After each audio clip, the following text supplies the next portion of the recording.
Bismillahirrahmanirrahim. Assalamualaikum warahmatullahi wabarakatuh.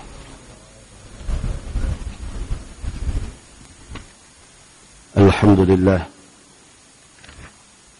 wa bihi nasta'in. Ashhadu an la ilaha illallah wahdahu la syarika lah.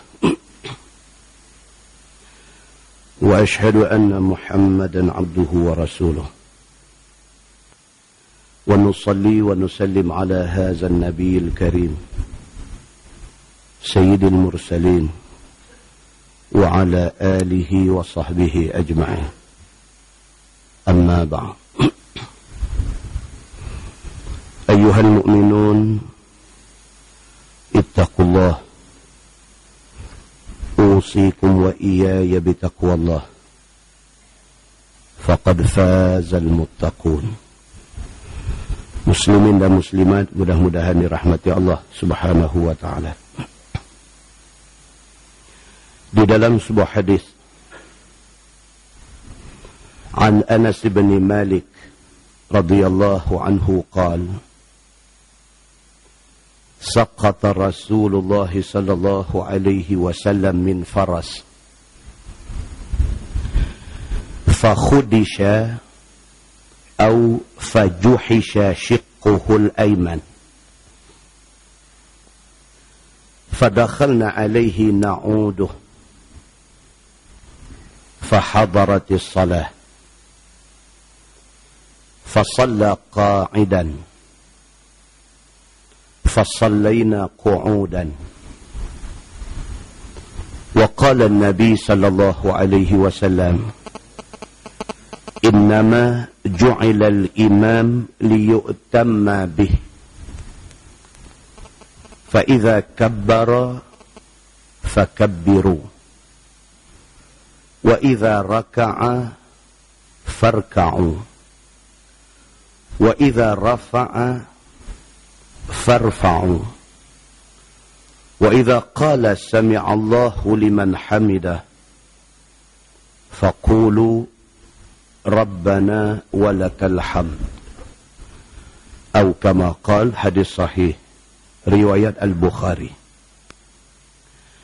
Daripada Anas bin Malik radhiyallahu an, kata dia Nabi sallallahu alaihi wasallam pada satu hari jatuh kuda. Kan? Di antara benda yang Nabi suruh orang Islam belajar, naik kuda, berenang dengan memanah. Kuda adalah satu kenderaan perang pada zaman Nabi sallallahu alaihi wasallam. Dalam hadis ni dia cerita dekat kita satu benda jadi kepada Nabi sallallahu alaihi wasallam, iaitu Nabi satu ketika jatuh kuda. Fa khudisha atau fajuhisha shiqquhul ayman. Akibat daripada jatuh kuda tu, rusuk Nabi sebelah kanan cedera. Nabi mengalami kecederaan di rusuk kanan dia. Fadakhalna alaihi na'uduh. Anas bin Malik kata, kami, yakni Anas dan sekumpulan sahabat, ziarah Nabi. Bila dengar kata Nabi cedera, jatuh kuda, Nabi tak sihat, sahabat-sahabat pergi ziarah Nabi. Fahadaratis salah. Kebetulan masuk waktu semayang. Rumah Nabi sebelah masjid. Bila masuk waktu semayang, Nabi keluar ke masjid semayang. Fasalla qa'idan. Kata Anas bin Malik, kerana kecederaan Nabi itu, maka Nabi sembahyang duduk. Kerana cedera, jatuh kuda, cedera di rusuk kanan, maka Nabi susah nak berdiri. Maka Nabi sembahyang duduk. Fasallaina qu'udan. Maka kami, kata Anas bin Malik, para sahabat yang pergi ziarah Nabi dan sahabat-sahabat yang semayang di masjid Nabi ini, fasallaina qu'udan. Oleh kerana Nabi jadi imam, Nabi sembahyang duduk, maka kami makmum, kami sembahyang duduk. Wa qala Nabi sallallahu alaihi wasallam, lepas sembahyang Nabi bersabda. Nabi kata, innama ju'ilal imam liyu'tamma bih. Bila habis sembahyang, Nabi beralih dekat makmum, Nabi kata, sesungguhnya dijadikan imam dalam sembahyang itu ialah untuk diikuti.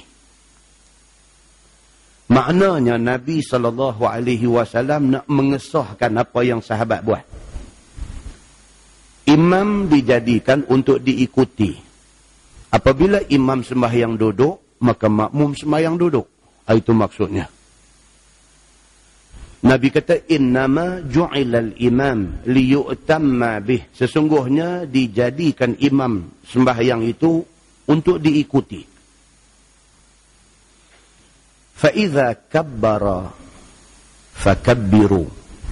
Nabi kata, apabila imam bertakbir, maksudnya takbiratul ihram dan takbir intiqalat sekali. Fa'idha kabbara, apabila imam bertakbir, fakabbiru. Nabi kata, maka hendaklah kamu semua, makmum semua juga bertakbir. Maka hadis ini menjadi nas, menjadi dalil kepada kita makmum disuruh bertakbir apabila imam bertakbir. Bukan takbiratul ihram sahaja, termasuk dengan takbir intiqalat. Takbir nak rokok, takbir nak sujud, takbir bangkit daripada sujud, takbir nak sujud lagi, takbir nak bangkit berdiri. Iza kabbara, apabila imam bertakbir, fakabbiru, maka makmum ikut bertakbir.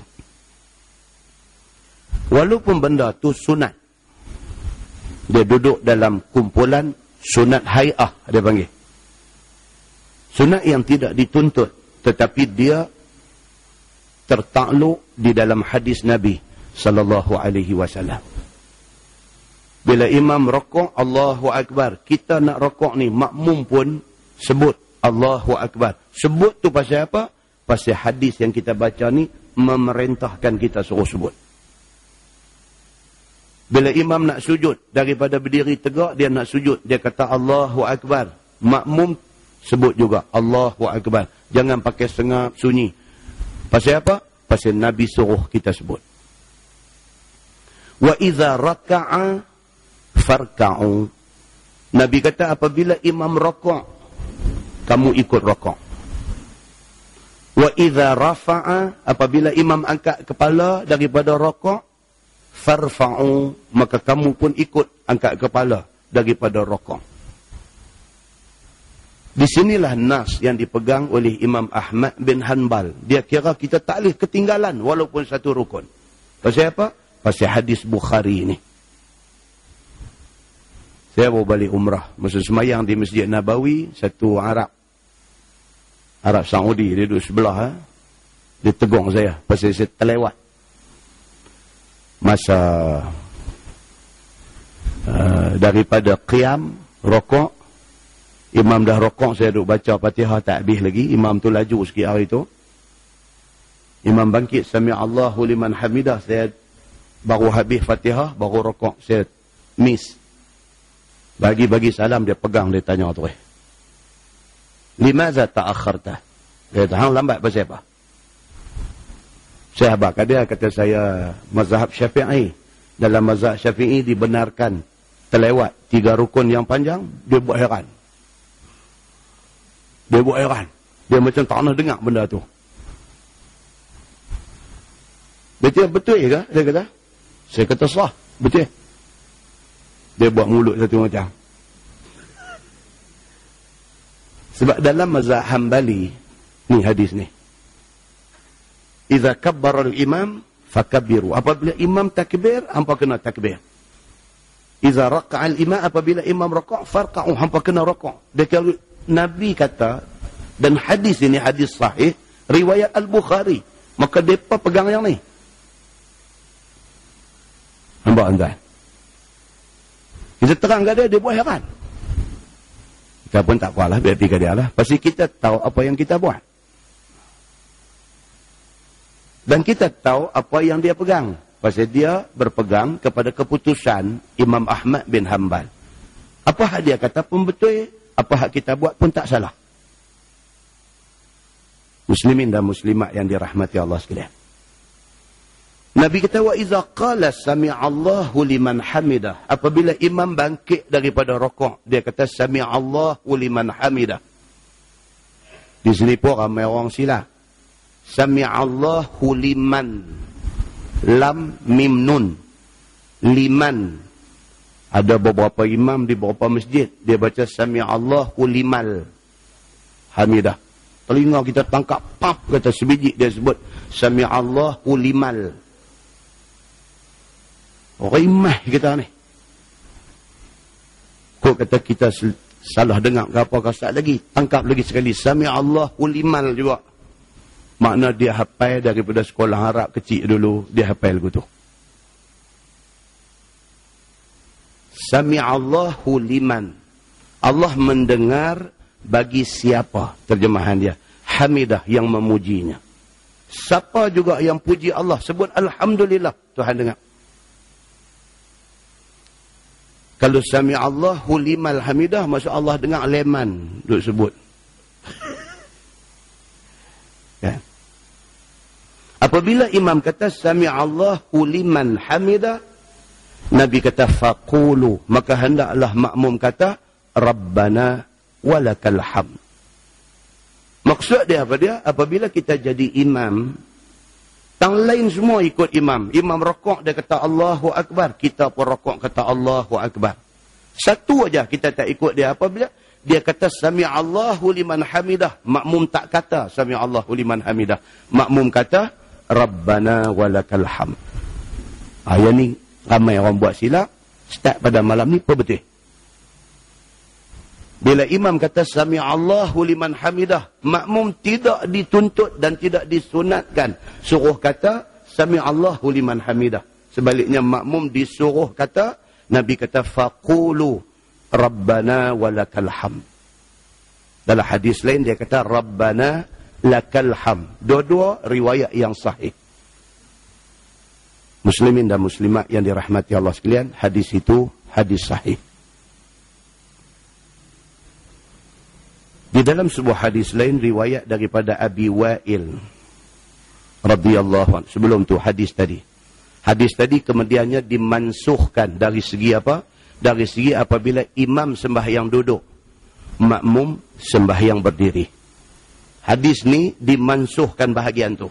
Pasal apa? Pasal menjelang wafat Nabi. Nabi jadi imam dalam keadaan duduk dan makmum berdiri. Nabi tidak larang perbuatan makmum. Maka understood daripada hadis yang latest ni, dia memansuhkan hadis yang kita baca tadi dari segi apabila imam sembahyang duduk, makmum sembahyang berdiri. Yang ini dia ada di dalam bab sebab wurud hadis, dia kata. Kalau Quran dia ada sebab nuzul ayat, hadis dia ada sebab wurud hadis. Muslimin dan muslimat yang dirahmati Allah sekalian. Di dalam sebuah hadis riwayat daripada Abi Wa'il radhiyallahu anhu. Kata dia, qala Abu Hurairah, akhzul akuffi 'ala al-akuf fi as-salati tahta as-surrah. Atau kama qala, hadis riwayat Imam Daud, Imam Abu Daud. Daripada Abi Wa'il, dia kata Abu Hurairah radhiyallahu anhu kata. Abu Hurairah kata, akhzul akuffi 'ala al-akuf fi salah tahta as-surrah. Ketika qiyam di dalam sembahyang, letaklah tapak tangan di atas tapak tangan, di atas tangan yang satu lagi. Maksudnya di dalam qiyam sembahyang itu, dalam syarah hadis ni dia kata apa? Tangan kanan letak di atas tangan kiri masa qiyam sembahyang. Hadis ni dia kata apa? Tahta surrah. Kedudukan tapak tangan itu di bawah pusat. Dia kata. satu hadis. Hadis tentang cara qiyam ni cukup banyak riwayat dia. Cuma nak tengok hak mana lebih kuat daripada yang lain. Pokok pangkalnya riwayat hadis. Maknanya apabila kita tengok satu orang sembahyang, qiyam dia tu duduk tang mana, jangan cepat-cepat kata dia salah. Kita tengok satu orang sembahyang, dia qiyam, tangan dia duduk ada atas dada. Jangan kata salah lagi. Jangan terus kata wahbi kat dia. Kita tengok satu orang sembahyang, duduk bawah pada dada, atas pada pusat. Jangan kata apa kat dia lagi. Kita tengok satu orang sembahyang, qiyam dia duduk tutup pusat. Jangan kata apa kat dia lagi. Kita tengok satu orang sembahyang, qiyam dia, tangan tu duduk bawah pada pusat. Jangan kata apa kat dia lagi. Kerana tiap-tiap satu perlakuan itu ada hadis dia. Cuma hadis mana lebih kuat daripada hadis yang satu lagi, yang tu kena mengaji. Baru kita tahu. Hak kita baca ni hadis riwayat daripada Abi Wa'il. Dia kata, Abu Hurairah radhiyallahu anhu kata. Abu Hurairah kata, letaklah tangan di atas tangan yang satu lagi di dalam sembahyang. Tahta surrah. Dan kedudukan tangan itu di bawah pusat. Dia kata. Tuan-tuan, satu orang yang observant, rajin duk perhati. TV ke, gambar-gambar yang keluar dalam surah abang ke, ataupun rajin duk perhati tengok.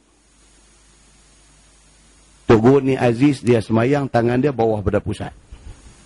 Saja perhati tengok orang-orang yang dianggap tokoh. Saja perhati tengok.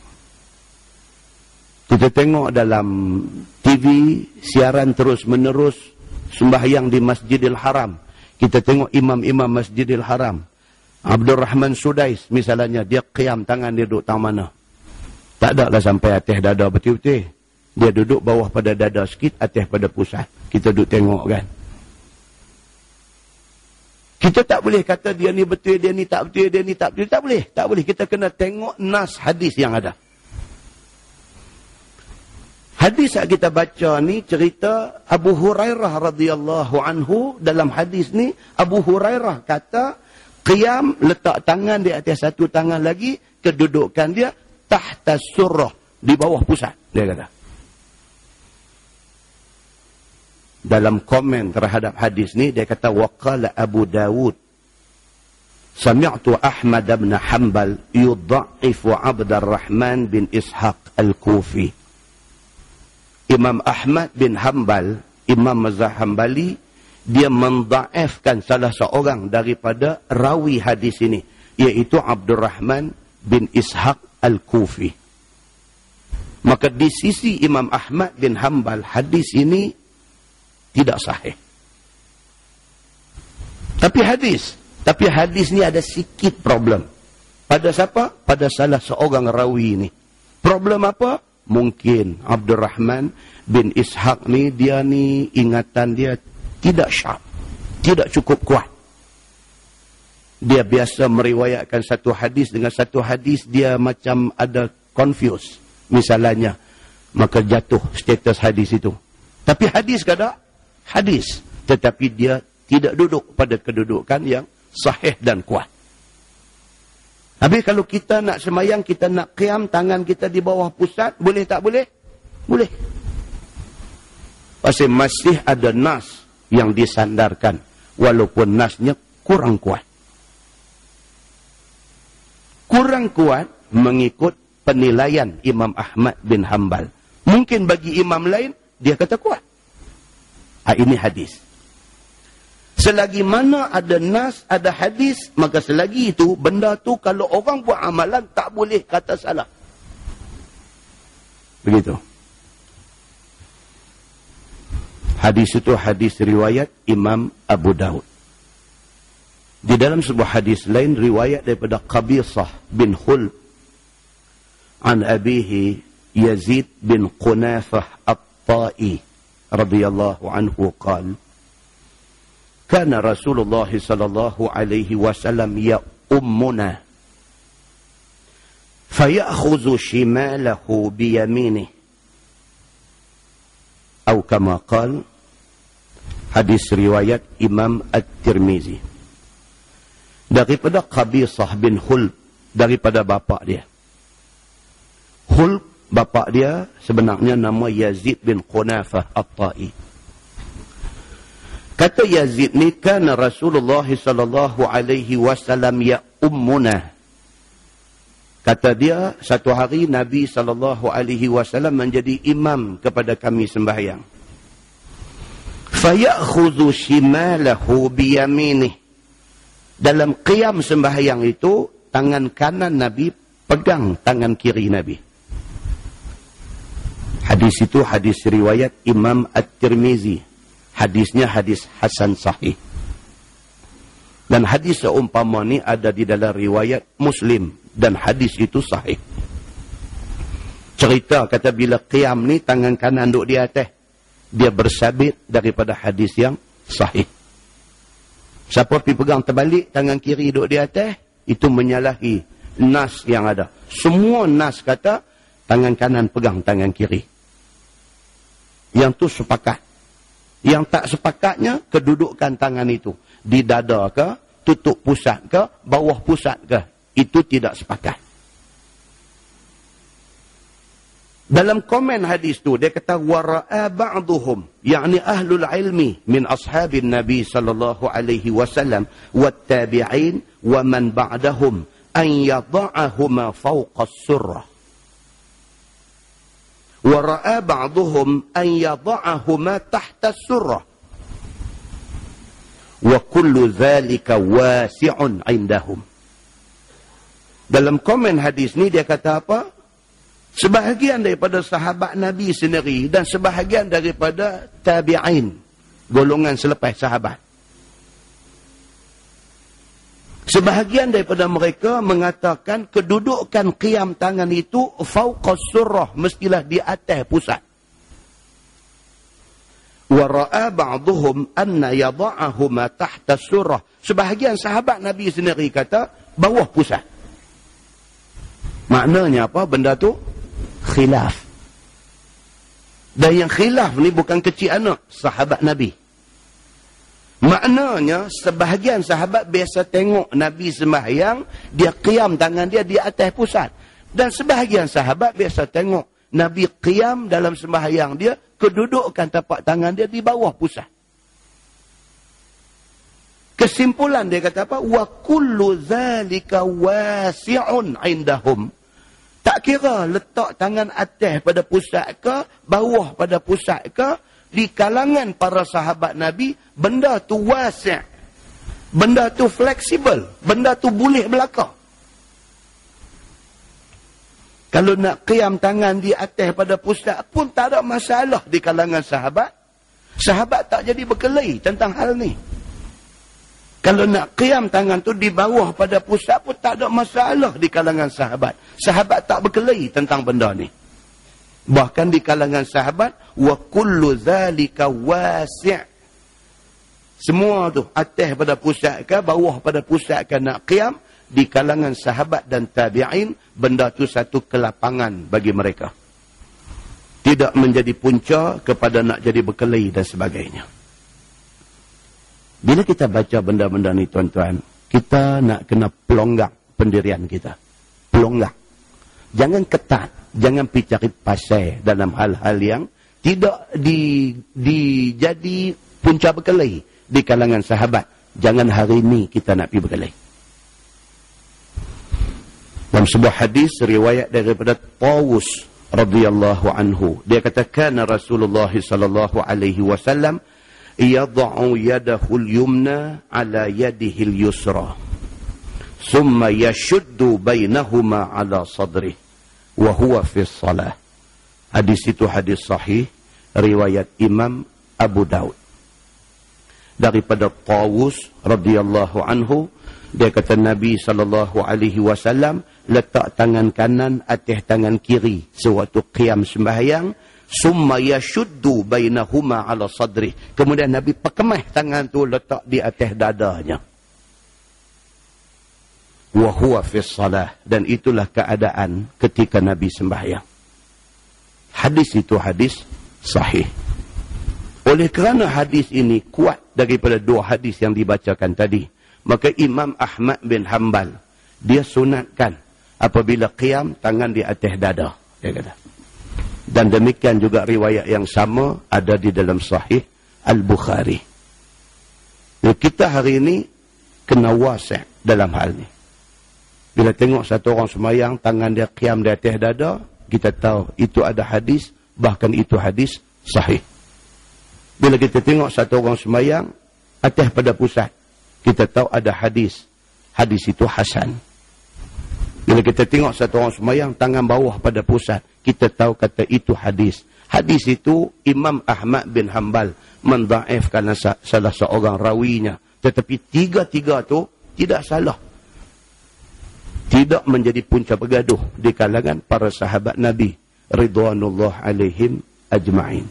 Ada jadi masalah kita hari ini, bila ustaz tu dia kunci satu aja, dia bagi salah hak dua lagi. Bergaduh, ha? Muslimin dan muslimat yang dirahmati Allah sekalian. Di dalam sebuah hadis riwayat pada Zaid bin Aslam an abihi anna Umar bin Al-Khattab radhiyallahu anhu qala lirrukni ama wallahi inni la a'lamu annaka hajar la tadurru wa la tanfa walaula anni ra'aitu an-nabi sallallahu alaihi wasallam istalamak mastalamtuk fastalamahu summa qala fama lana walirram innama kunna ra'ayna bihi al-musyrikin wa qad ahlakahumullah summa qala syai'un sana'ahu an-nabi sallallahu alaihi wasallam fala nuhibbu an natrukah atau kama qala. Hadis sahih riwayat Al-Bukhari. Daripada Zaid bin Aslam, daripada bapa dia, kata dia sesungguhnya Umar Al-Khattab radhiyallahu anhu kata kepada rukn, kepada Hajar Aswad. Ruknun tu makna dia penjuru. Maksud dalam hadis ni penjuru tu ialah Hajar Aswad. Kan Kaabah dia ada empat penjuru, 4 bucu. Hajar Aswad, dia ada rukun Syami, dia ada rukun Iraqi, dia ada rukun Yamani.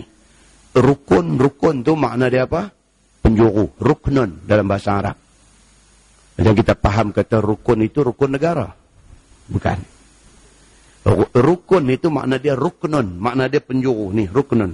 Ruknun. Umar Al-Khattab pada satu hari ketika dia pergi ke Baitullah, dia pergi ke Kaabah, dia nak tawaf. Dia masuk pi, dia pi dekat Hajar Aswad, dia pi kata dekat Hajar Aswad. Dia kata, wallahi inni la a'lamu annaka hajar. Dia kata, demi Allah, aku tahu ni batu aja. Dia kata. Dia pi kata kat Hajar Aswad ni. Demi Allah, dia kata, hang ni ketua batu aja. La tadurru wa la tanfa'. Nama kata batu tidak boleh bagi mudarat ke orang, tidak boleh bagi manfaat ke orang. Yang kata Umar Al-Khattab. Hang ni dia kata Hajar Aswad, hang ni batu. Dia kata hang tak boleh bagi manfaat dekat siapa pun, hang tak boleh bagi mudarat dekat siapa pun. Walaula anni ra'aitu an-nabiy sallallahu alaihi wasallam astalamak. Kalau tidak kerana aku melihat Nabi kucup hang. Istilam ni dua maksud. Satu kata istilam ni maksud kucup. Ada satu kata istilam maksud dia sentuh. Kan? Dalam bahasa hadis dia guna istilam belaka. Kucup Hajar Aswad pun dia kata Nabi istilam. Istilam sentuh pun dia kata istilam. Nabi pakai tungkat ketika tawaf dengan kenderaan. Nabi pakai tungkat, suar masuk dalam lubang Hajar Aswad tu, cabut buat keluar balik pun dia kata istilam. Umar Al-Khattab apabila sampai dekat Hajar Aswad, dia kata demi Allah, dia kata hang ni batu aja. Manfaat tak boleh bagi, mudarat pun tak boleh bagi. Kalau tidak kerana aku tengok Nabi istilam hang. Kalau tidak kerana aku tengok Nabi kucup hang, mastalamtuk. aku tidak akan kucup hang. Summa qala fama lana walirramal. Dia kata pula, dia kata ni, apa hal pula? Dia kata 3 pusingan hak mula kita disunatkan ramal. Kan? Tawaf yang diiringi oleh sa'i. Maksudnya tawaf tu, tawaf rukun, sama ada dalam ibadat haji, ataupun tawaf tu tawaf umrah. Yang lepas tawaf sekali lagi kita nak pergi sa'i, 3 pusingan hak mula disunatkan kita ni ramal. Ramal maksudnya lari anak. Lari bagi laju sikit daripada berjalan. Dan first 3 round, 3 pusingan hak mula tu disunatkan kita buka bau sebelah. Kain ihram yang kita pakai, sunat buka bau sebelah. Untuk 3 pusingan yang pertama. Bila masuk pusingan yang keempat, dalam satu hadis kata Nabi tutup semua bau dia. Dan jalan biasa, tidak lari anak lagi. Umar Al-Khattab, lepas dia kata dekat batu tadi, dekat Hajar Aswad, demi Allah, dia kata, hang ni batu tak boleh bagi manfaat, tak boleh bagi mudarat, kalau tidak kerana Nabi kucup hang, aku tak akan kucup hang. Habis dekat tu, dia kata pasal ramal pula, pasal lari anak dalam 3 pusingan ni. Dia kata, fama lana walir ramal. Dia kata, apa hal yang kita duk lari anak untuk 3 round yang pertama, kemudian 4, 5, 6, 7 kita berjalan, pasal apa ada beza 3 hak mula dengan 4 yang kemudian? Innama kunna ra'ayna bihil musyrikin wa qad ahlakahumullah. Umar kata padahal dia kata kapiang musyrikin dulu masa depa tawaf Kaabah, kapiang pun tawaf juga Kaabah, cuma beza dia apa? Kita tawaf kiri kan Kaabah, depa tawaf kanan kan Kaabah. Kita tawaf pakai baju, ataupun dalam keadaan ihram, kita pakai kain ihram, mereka tak pakai apa langsung. Tak duduk pusing macam jual es krim begitu saja. Beza dia yang tu aja. Tapi kafir musyrikin, semasa dia tawaf jahiliah dia dulu, 3 round ni dia lari juga. Umar kata apa? Innama kunna ra'ayna bihil musyrikun. Sesungguhnya dulu kita tengok kafir musyrikin tawaf pun ramal juga. Dia kata. Wa qad ahlakahumullah. Tapi mereka salah. Allah binasakan mereka. Habis hari ini pasal apa yang kita ramal juga? Tidakkah tu jadi serupa dengan mereka? Umar kata begitu. Summa qala. Dia tanya. Lepas tu dia jawab. Kemudian kata Umar, syai'un sana'ahu Nabi sallallahu alaihi wasallam. Kita ramal, kita berlari anak untuk 3 pusingan yang pertama tu pasal apa? Pasal itu adalah sesuatu yang dibuat oleh Nabi sallallahu alaihi wasallam. Umar tanya, Umar jawab. Tujuan dia apa dia? Dia nak acknowledge, dia nak bagi tahu kat sahabat lain ni. Yang kita buat macam ni pasal apa? Tu Umar nak bagi tahu kat orang lain. Ni yang kita kucup Hajar Aswad ni pasal apa? Umar nak bagi tahu dekat apa? Pasal Nabi buat. Kita kena buat. Dah 3 round mula tawaf yang diiringi sa'i ni, 3 round mula kita ramal, kita lari anak ni pasal apa? Umar kata pasal syai'un sana'ahu Nabi sallallahu alaihi wasallam. Sebab ini benda dibuat oleh Nabi sallallahu alaihi wasallam. Fala nuhibbu an natrukah. Maka aku tidak suka, kami tidak suka tinggal apa yang Nabi buat. Hak Nabi buat, kami buat. Hadis itu hadis sahih, riwayat Al-Bukhari. Muslimin dan muslimat yang dirahmati Allah sekalian. Kesimpulan dia nak abang apa kat kita? Dia nak abang kata ibadah yang kita duk buat hari-hari ini, mesti ikut cara yang Allah, yang Nabi tunjuk. Tak boleh reka. Dia nak abang yang tu. Ibadah, yang kata ibadah ni sembahyang, puasa, haji, umrah, keluar zakat, apa semua ni kena ikut cara hak Nabi tunjuk. Tak boleh pandai-pandai, tak boleh reka, tidak boleh pakai kreativiti untuk nak mencipta ibadah. Tidak boleh. Ibadah mesti ikut petunjuk Allah, petunjuk Nabi sallallahu alaihi wasallam. Yang Yang kedua, ibadah tidak boleh dipersoalkan dengan logik akal. Nah, abang kat kita ibadat ni kita tak boleh fikir logik untuk nak cari jawapan. Tak boleh. Sebaliknya ibadah ni sesuatu yang bersifat ta'abbud. Abdi diri kepada Allah. Allah kata lagu tu. Tuan-tuan, bila kita sa'i Safa ke Marwah kan, kita disunatkan baca ayat yang Nabi baca. Inna Safa wal Marwata min sya'airillah. Faman hajjal bait aw i'tamara fala junaha alaih an yattawafa bihim. Apa siapa tu ayat tu kata lagu tu? Sesungguhnya Safa dan Marwah min sya'airillah. Ini di antara syiar Allah. Faman hajjal bait, siapa yang buat haji di Baitullah, aw i'tamara ataupun pi buat umrah, fala junaha alaihi an yattawafa bihima. Tidak jadi satu kesalahan kepada mereka untuk nak tawaf daripada Safa ke Marwah. Pasal apa ayat tu kata sa'i Safa ke Marwah tidak jadi salah? Pasal apa dia kata lagu tu? Rupanya ada cerita. Apabila disyariatkan ibadat haji, selepas tawaf kena sa'i, sebahagian sahabat Nabi berat hati nak buat sa'i. Dia berat hati nak buat sa'i. Pasal apa dia berat hati? Pasal sebelum disyariatkan ibadat haji ni, memang orang kafir duk lari antara Safa dan Marwah. Cuma apa? Di Safa ada satu tokong besar, di Marwah ada satu tokong besar. Mereka lari tu bukan kerana disyariatkan oleh Allah, bukan kerana berdasarkan syariat Nabi Ibrahim dulu, bukan. Tapi kerana dua tokong yang ada. Satu di Safa, satu di Marwah. Apabila Nabi masuk Mekah, Nabi menguasai Mekah, disyariatkan ibadat haji dan sebagainya, patung yang ada di Safa dan di Marwah dah pukul habis dah. Dah hancur dah, tak ada dah. Walaupun tak ada, sahabat ni apabila diberitahu kata haji ni, apa dia? Kena tawaf, kena sa'i di antara ibadat haji ni. Sahabat berasa, bahasa lagu nak serupa dengan apa yang dibuat oleh orang kafir. Maka turun ayat Inna Safa wal Marwata min sya'airillah.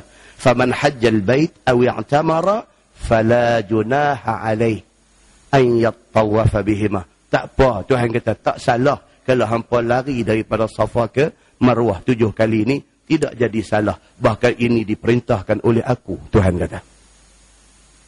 Bila turun ayat tu, barulah serabut yang ada dalam hati para sahabat ni buang. Dan mereka buat ibadat haji, tawaf sa'i dengan hati yang lapang. Muslimin dan muslimat yang dirahmati Allah sekalian. Nah, abang kata apa? Di antara kesimpulan dia ialah ibadat ni ialah sesuatu yang bersifat ta'abbud. Lagu mana Tuhan kata, lagu mana Nabi kata, lagu itulah kita kena buat. Muslimin dan muslimat yang dirahmati Allah sekalian. Yang ketiga, kesimpulan dia, selagi mana ada nas, maka selagi itulah apa yang kita buat tidak salah. Lapang dada itu sangat utama ada di dalam hati kita semua. Mudah-mudahan mukadimah itu memberi manfaat kepada kita insyaAllah. Kita menggunakan Baharul Mazi jilid 2. Baharul Mazi jilid 2 muka surat 122. Bab man ahaqqu bil imamah. Itu bab yang datang pada menyatakan siapakah lebih layak jadi imam. Siapakah yang lebih mustahak ataupun siapakah yang lebih layak untuk menjadi imam. Ketahuilah saudaraku, imam yang layak itu ada berpelaturan dan berpangkat-pangkat atas kira-kira pengetahuannya dan kira-kira umur tua dan umur mudanya. Syarat kelayakan jadi imam, dia kata ada banyak berdasarkan hadis Nabi. Maka dengan hadis yang dikeluarkan oleh Imam At-Tirmizi ini, tahulah kita siapa-siapa ia. Saat lagi dia kata hadis yang dia beritahu kelayakan itu.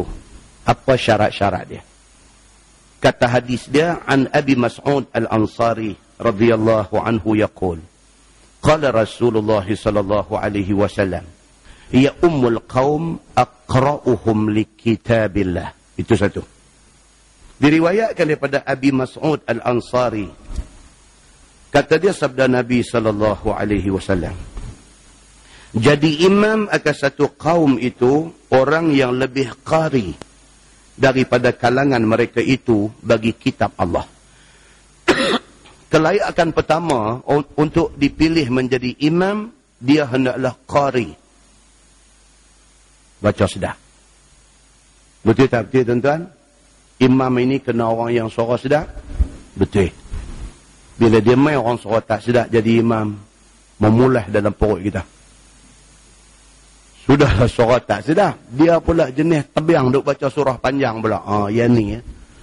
Yang ni yang kita nak gulung sejadah lempang pergi atas belakang dia ni. Kan? Rupa-rupanya Nabi abang awal dah. Nabi kata kalau boleh lah. Kalau boleh dalam masyarakat tu nak cari orang untuk jadi imam ni, cari orang yang aqra'uhum li kitabillah. Orang yang qari dengan Quran ini. Dia bismillah aja pun kita ni nak merambu ayat liang lah. Sedap. Baru bismillah tak baca bismillah dia tu saja kita ni kulum ayat liang ni nak merambu. Dia sedap. Macam ni kalau dapat penuh masjid. Bukti dia bila mai bulan puasa kan. Kita ada pilihan untuk nak pergi semayang di mana. Kita nanti cari masjid mana? Nombor satu, masjid yang 8 rakaat lah. Kan? Yang kedua, masjid hak imam baca sedap. Panjang sikit pun tak apa. Pasal apa? Sedap tu. Rupanya, baca sedap ini adalah syarat yang disenaraikan oleh Nabi SAW. Satu. Baik, dia kata, dan jikalau hafaz dan betul bacaan Fatihah sahaja sekalipun. Kalau dia ni dia kata alim Fatihah aja. Fatihah dia cukup sedap. Dia main surah tak apa sedap lah. Pun tak apa. Jadilah. Pasal apa? Fatihah itu rukun. Dia main Fatihah ni dia boleh buat macam-macam tiun. Dia tiun cara Sudais boleh. Sekali lagi dia tiun cara Huzaifi. Sekali lagi dia tiun cara Al-Ghamidi. Sekali lagi dia boleh. Dia main cara Abdul Basit. Sedap semua. Fatihah sajalah. Dia main surah lagi merosot. Pasal apa? Pasal dia duk asah Fatihah saja tiap-tiap hari. Kan? Pun jadilah. Dia kata di sini. Dia kata apa? Dan jikalau hafaz dan betul bacaan Fatihahnya sahaja sekalipun. Kira okey. Dan tiada tahu ataupun kurang pandai pada hal fiqh. Kalau dia ni hukum hakam fiqh tak apa pandai. Tapi baca sedap. Boleh dikedepankan sebagai imam. Itu satu. Adapun jikalau jemaah itu semuanya sama pandai dari segi qari Quran. Itu dia. Kampung tu semua masuk musabaqah Juhan Melaka. Dia main lagu tu pula. Kan? Satu kampung masuk musabaqah ni peringkat daerah, peringkat kampung, peringkat negeri, peringkat apa ni. Kalau wakil daripada Padang Temusu, memang Juhan. Misalnya jadi lagu tu. Maknanya semua dari segi bacaan Qurannya cantik. Maka kehendakkan seorang yang qari serta pandai hukum syarak. Dia kata di situ dilihat yang kedua. Cari hak pandai hukum syarak. Qari belaka. Cari hak pandai syarat yang kedua. Dia ambil kira.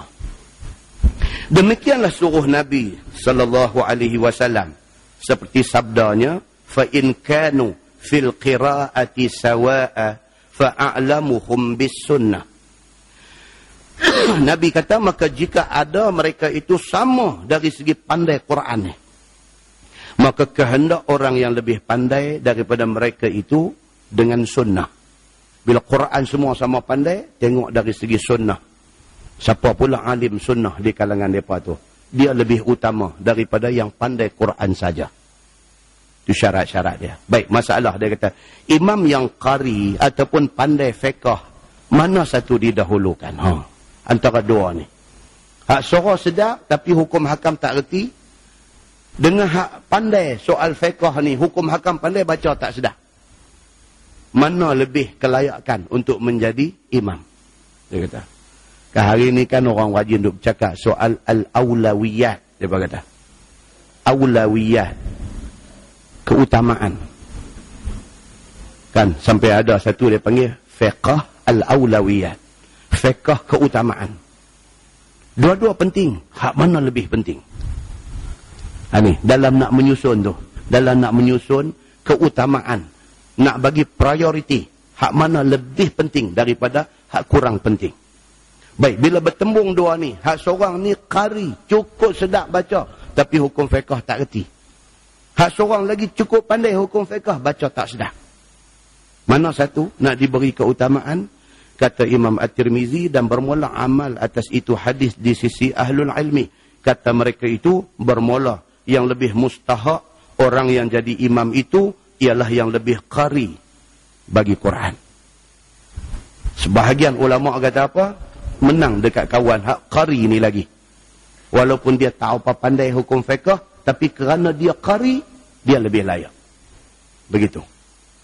Kata Imam Nawawi, adalah pada hadis itu jadi dalil bagi mereka yang berkata begitu. Hadis tadi menjadi dalil pasal Nabi sebut kata qari dulu daripada hak lain.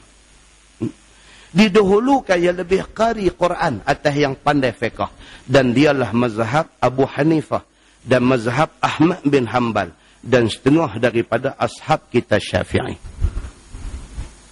Imam Hanafi, Imam Hanbali, dia kata lagu tu, nak orang yang lebih qari jadi imam. Imam Syafi'i tak kata. Sebahagian daripada ulama mazhab Syafi'i kata macam mana yang dikata oleh Imam Ahmad bin Hanbal dan juga Imam Abu Hanifah. Baik. Dan telah berkata Imam Malik dan Imam Syafi'i rahimahumallah dan ashab keduanya yang lebih pandai fiqh didahulukan daripada yang qari. Imam Syafi'i dia punya pendirian lain. Hadis tadi kata apa? Dahulukan orang yang qari. Tapi Imam Syafi'i berpendirian orang yang alim fiqh lebih utama untuk jadi imam. Pasal apa? Pasal tengah semayang boleh jadi macam-macam. Kalau imam dia tak pandai tentang hukum hakam fiqh, dia tenggelam punca dulu pada makmum tenggelam lagi. Maka Imam Syafi'i melihat dari sudut itu, maka dia nak orang yang lebih faham hukum jadi imam. Baca tak sedap sikit tak apa, tapi dia alim dalam bab fiqh. Dia diberi keutamaan mengikut Imam Syafi'i dan Imam Malik. Begitu. Ini yang kata khilaf di kalangan ulama. Kerana yang dihajatkan kepadanya daripada bacaan itu ada tersimpan dan terhingga. Dan bermula orang yang dihajatkan kepadanya daripada hukum fiqh dalam sembahyang itu tiada terhingga. Suara sedap ni setakat nak dengar suara sedap saja. Tapi hukum hakam fiqh ni kalau jadi masalah, dia tahu nak selesai macam mana. Maka kata Imam Syafi'i, lebih utama orang yang alim fiqh menjadi imam. Kalau nak cantik lagi, dua-dua ada kat dia. Lagi cantik. Suara pun sedap dan dia alim dalam hukum hakam. Memang dia dah yang kena jadi imam. Begitu. Dan terkadang datang di dalam sembahyang itu perkara yang tiada terkuasa memelihara dan menjaganya dengan betul. Kadang tengah sembahyang dia boleh jadi macam-macam. Kan kita duduk semayang ni dah berapa puluh tahun dah. Daripada cerdik dulu semayang sampai hari ni, sampai malam ni, dah berapa puluh tahun dah kita semayang. Berapa banyak dah masalah yang kita jumpa dalam semayang. Kawan duduk sebelah kita masa tahiyat kan, dia duduk baca Fatihah pun kita jumpa dah. Duduk sebelah kita, jari duduk angkat tahiyat, tapi dia duduk Bismillahirrahmanirrahim, Alhamdulillah Rabbil Alamin, Ar-Rahmanirrahim. Kita duduk sebelah dia. Kita pula lagu duduk kelin pula, dia kacau kita lah. Awak dia ni baca Fatihah ni, tu dia nak menguik jari bila tu. Kan? Dia nak tunggu asyhadu an la ilaha illallah tu tak jumpa lah. Duk ghairil maghdubi alaihim. Baru dia sedang jari tak menguik, oh aku baca Fatihah. Baru dia nak start lain, at-tahiyat. Dia jadi gelabah. Dia dah tahu dia tersilap. Dia nak start balik tahiyat, dia bismillah dulu juga. Bismillahirrahmanirrahim, at-tahiyat. Dia jadi celaru habis. Kan?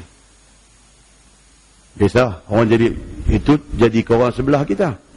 Bila habis semayang kita nak tegur dia pun kita pun tak tahu ujung pangkai. Nak tegur kata dia salah ke, nak kata semayang dia batal ke, tak batal ke, dia baca kita itu maksudnya kita tak pandai tentang hukum fiqh.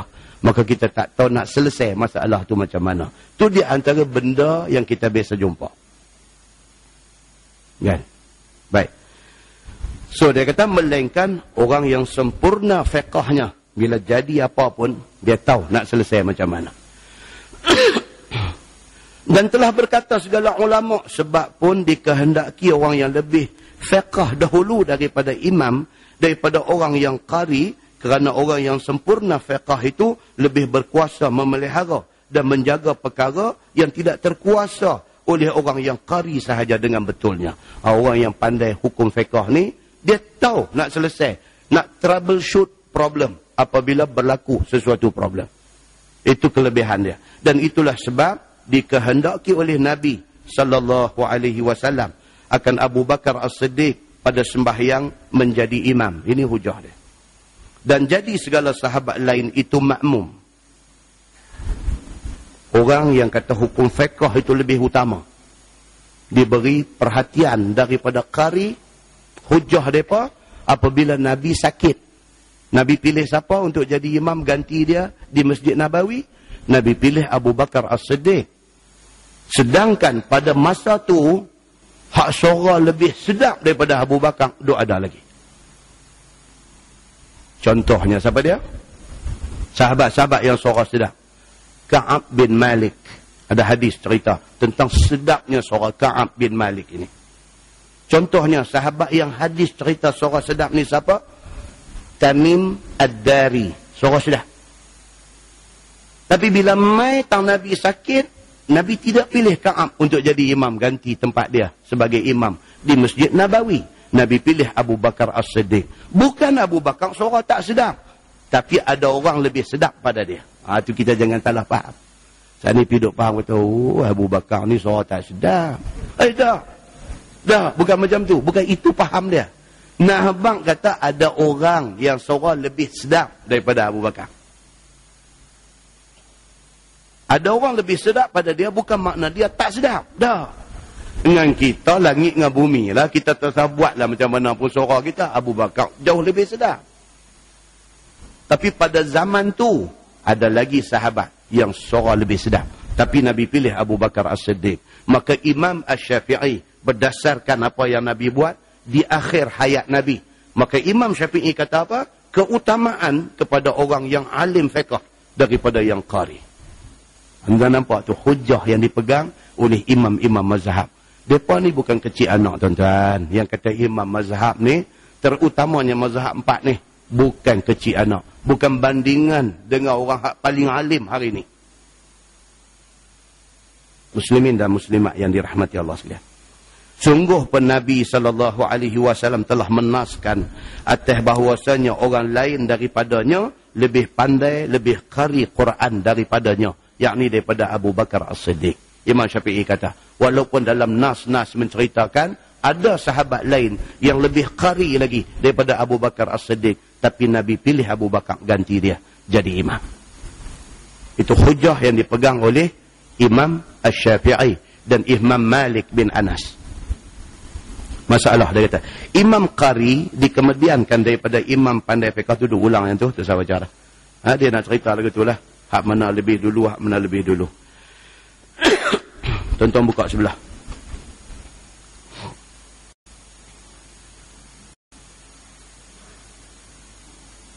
Baik, masalah dia tulis di bawah tu, imam ahli hijrah. Yang ni kita tak ada lah zaman lah ni.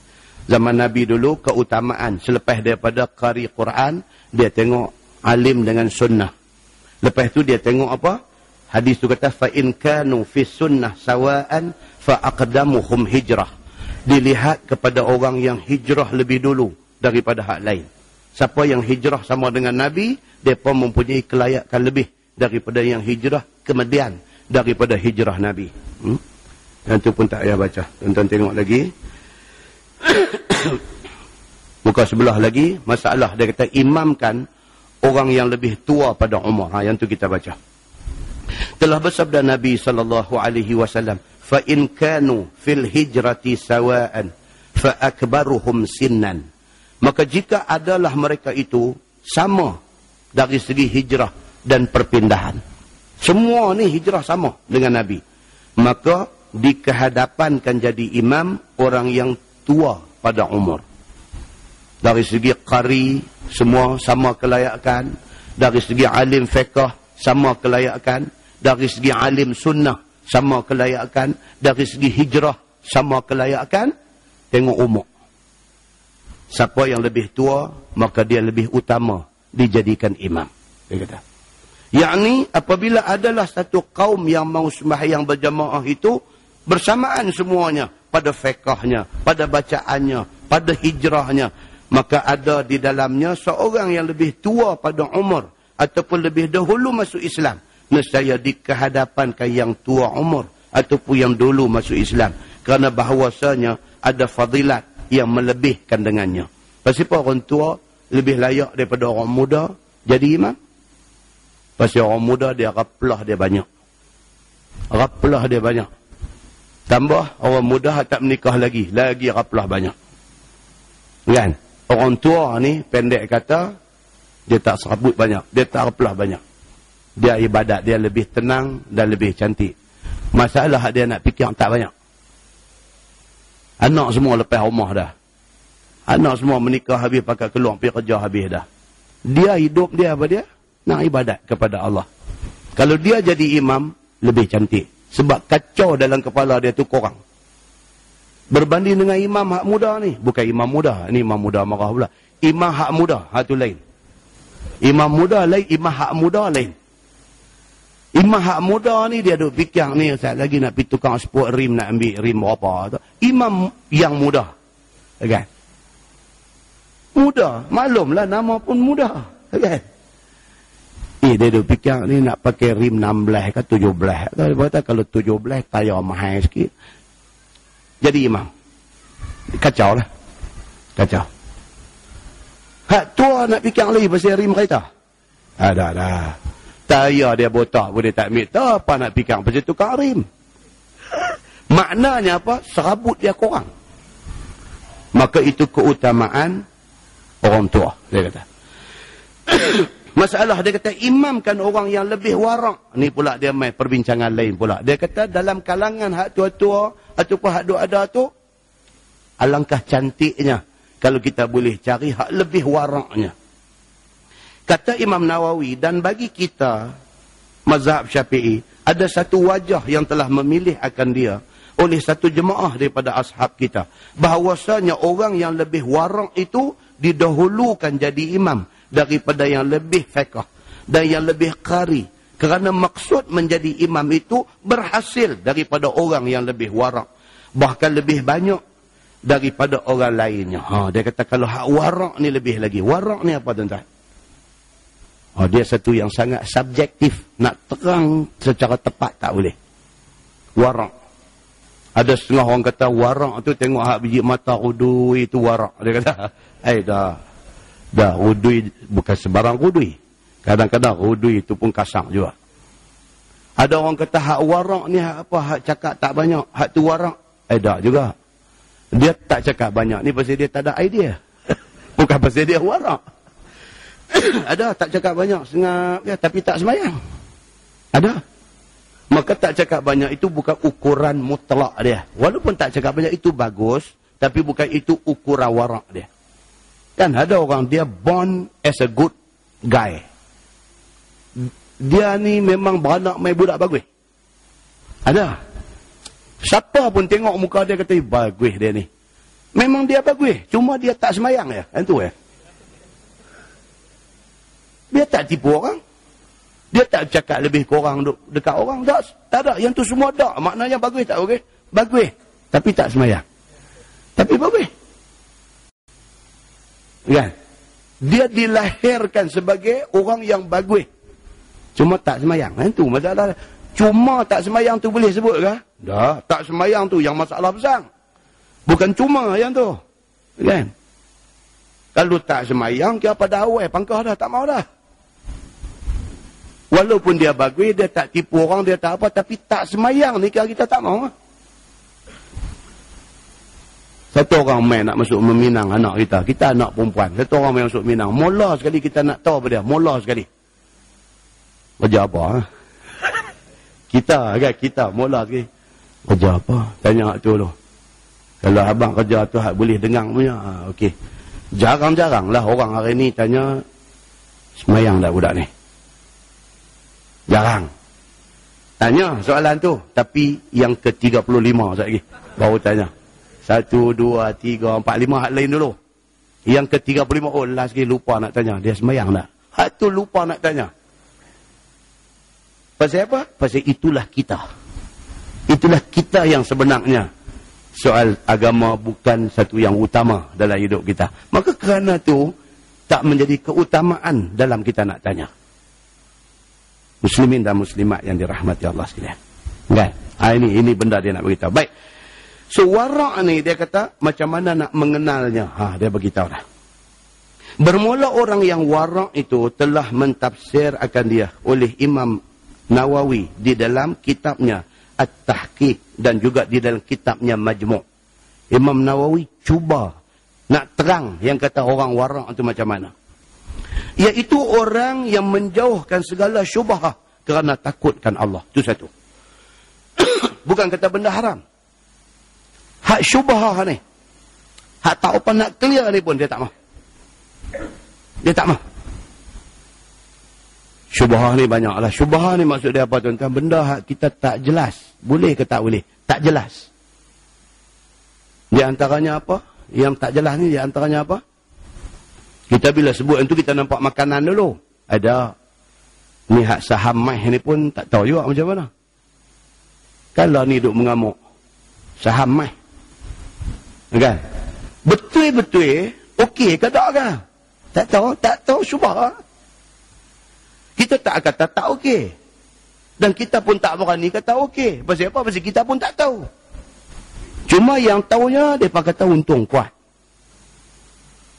Jadi ramai hak duk ada hari ni yang tak tahu ujung pangkai, tak tahu hukum dia halal ke haram ke, syubhah ke apa ke tak tahu. Dengan kata untung kuat masuk tak warak Tak warak Pasal apa? Pasal kita tak clear tentang benda tu. Kita pergi ranjau ambil lah. Maknanya warak tak ada. Orang warak ni hamai habang. Ceritalah untung kuat macam mana pun. Dia kata tapi halal ke? Dia duduk dia kira nak tahu halal ke tak ke? Ada ciri warak dalam diri dia. Faham tak? Itu contoh kita nak bawa macam tu. Contoh tu. Dia nak tahu tu pasal apa ni benda ni saat lagi nak jadi duit. Benda ni saat lagi nak jadi duit. Duit ni saat lagi nak jadi sumber makan minum anak bini di rumah. Dia tak mau saat lagi benda ni tak jadi elok kata. Benda ni nak jadi darah daging. Dia duduk dengar orang duduk habang di masjid. Kullu lahmin nabata min suhtin fannaru awla bih.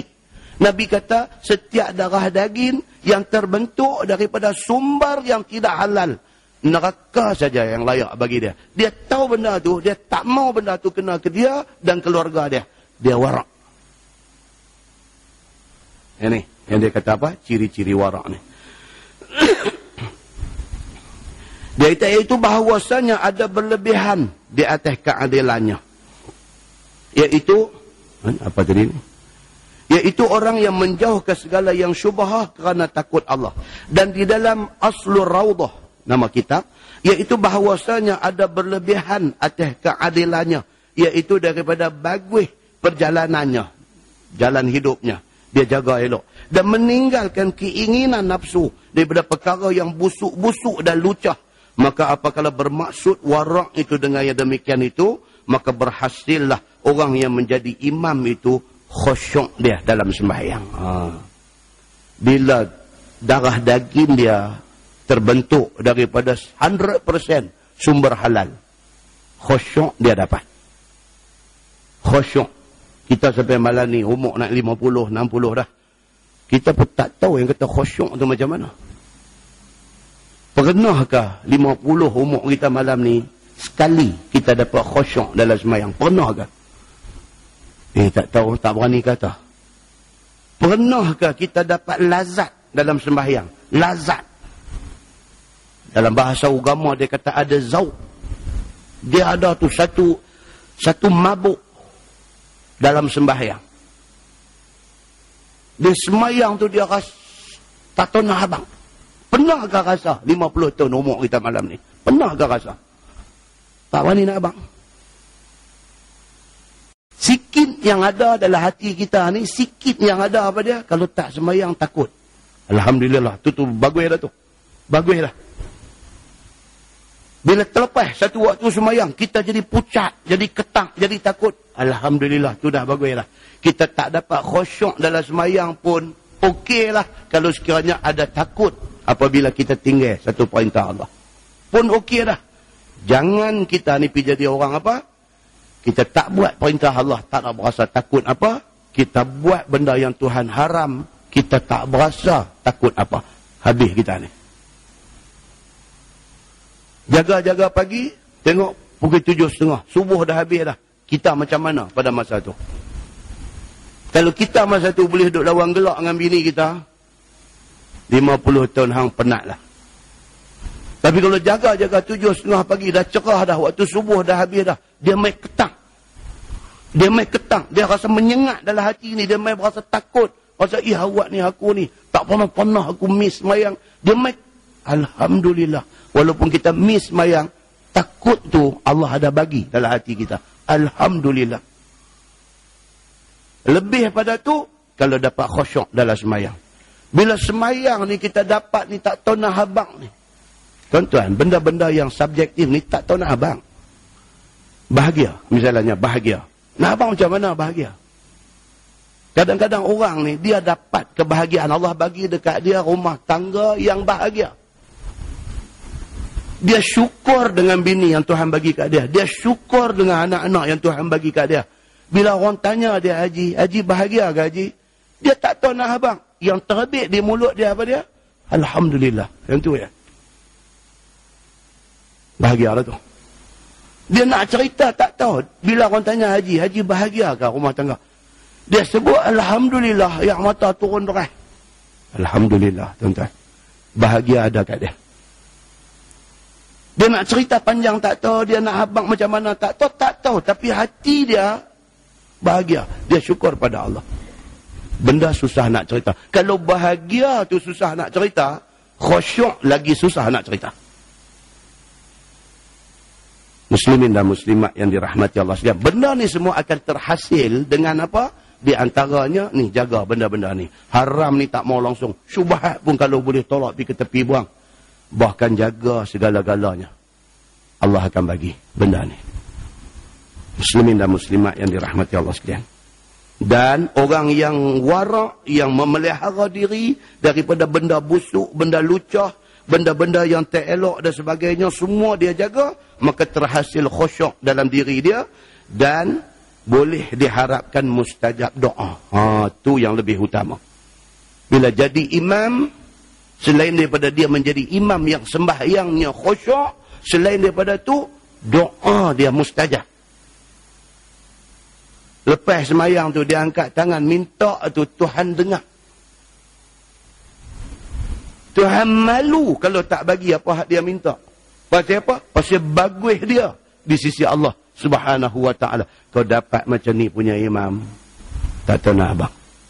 Anugerah Allah kepada karya itu.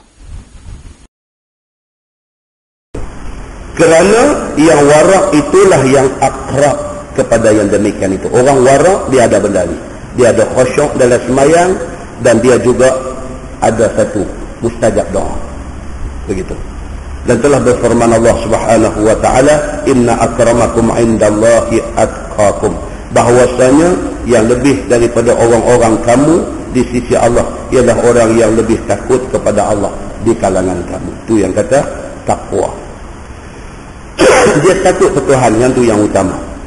Maka bermula mengiktibarkan keduanya pada menjadikan imam itu didahulukan atas orang yang zahid. Sehingga apabila bersekutu keduanya pada warak, tetapi seseorang itu berbeza ia dengan zahid. Ini lagi tinggi kategori. Bukan setakat warak, bahkan dia zahid. Zahid ni maksud dia apa? Dunia tak ada dalam diri dia. Susah, yang tu susah. Kategori itu nak pergi susah. Satu orang boleh mengajak tentang zuhud, boleh mengajak tentang menjadi orang yang zahid, boleh mengajak, tapi dia sendiri tidak zuhud. Dia boleh habaq macam mana dunia tak lekat dalam hati sebahagian daripada wali Allah apa semua boleh habaq, tapi dalam hati dia ada dunia. Sebab nak pi ke makam tu, nak pi ke kedudukan orang yang zahid ni, orang yang zuhud atas dunia ni, bukan senang. Ni tak mau dunia ni bukan senang.